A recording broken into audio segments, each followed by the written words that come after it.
اني اعرفكم عن حالي. انا اسمي شاكر قوام من الانتاج الفني في سوريا.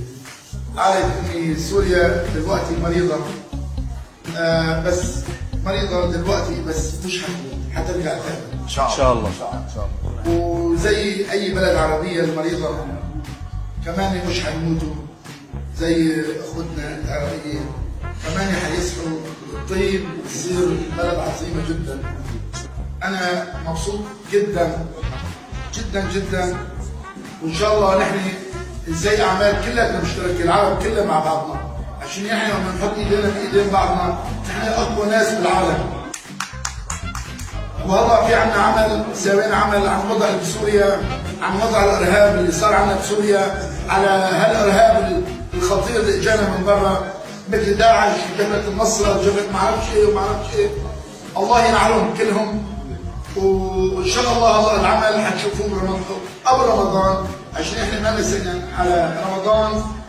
مش عايزين نفرج الناس، خطير جدا.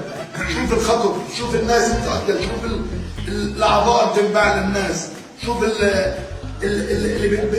ضباط الفاسدين اللي بينباعوا بفلوس، قصه حقيقيه جدا. شوف الناس اللي بتاكل رفقاتها بغصب عنها، عشان يطعمون يوم بغصب عنهم، يطفوهم يطفوا الضابط تبعهم ويطعموا لك جيش اللي محجزينهم اللي محجزينهم وين؟